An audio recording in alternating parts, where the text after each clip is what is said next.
সুপ্রিয় দর্শক বন্ধুদের আমার রান্নাঘরে সুস্বাগতম। আজকে তৈরি করে দেখাবো রসে ভরা রসগোল্লা। তবে ভিনেগার বা ফিটকিরি দিয়ে ছানা কাটবো না।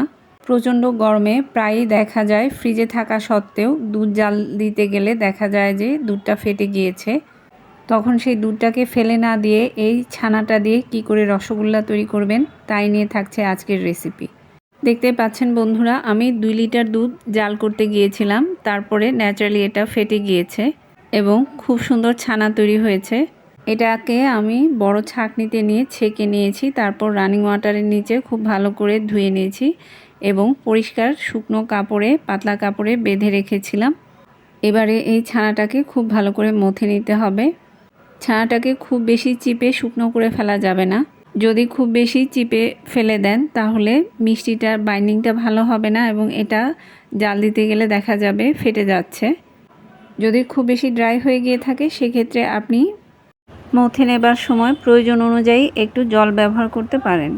একদম স্মুথ করে মথে নিতে হবে। আমি প্রায় 8 থেকে 10 মিনিটের মতো মথে নিয়েছি। এবারে এগুলোকে সমান টুকরো করে কেটে নিচ্ছি এবং রসগোল্লা শেপ দিয়ে নিচ্ছি।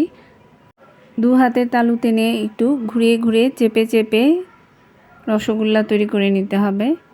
2 লিটার দুধ থেকে আমার মেজারমেন্ট কাপে প্রায় 1 কাপের মতো ছানা হয়েছে। এই দিয়ে আমার প্রায় 1 কেজির উপরে মিষ্টি তৈরি হয়েছে।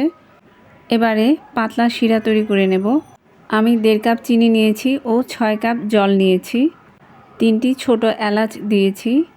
চিনিটা গলে গিয়ে যখন জলটা ভালো করে ফুটতে শুরু করবে সেই পর্যায়ে সবগুলো রসগোল্লা একসাথে চিনি শিরার মধ্যে দিয়ে দেব। প্রথম 15 মিনিট হাই ফ্লেমে জাল করে নেব। এরপরে চুলার আঁচটাকে কমিয়ে মিডিয়াম লোতে করে দেব। ঢাকনা দিয়ে ঢেকে আরও প্রায় 30 থেকে 35 মিনিটের মতো জাল করে নেব। এরপরে এটাকে ঠান্ডা হতে দেব। নর্মাল রুম টেম্পারেচারে ঠান্ডা হয়ে গেলে মিষ্টিগুলোকে শিরায় ডুবিয়ে ওভারনাইট ফ্রিজে রেখে দেব। রসগোল্লাটা প্রায় 1 ঘন্টার মতো জাল করতে হবে। এর মধ্যে আপনার চিনির শিরা শুকিয়ে আসতে পারে, সেক্ষেত্রে আপনি অন্য একটি পাত্রে গরম জল বসিয়ে রাখবেন।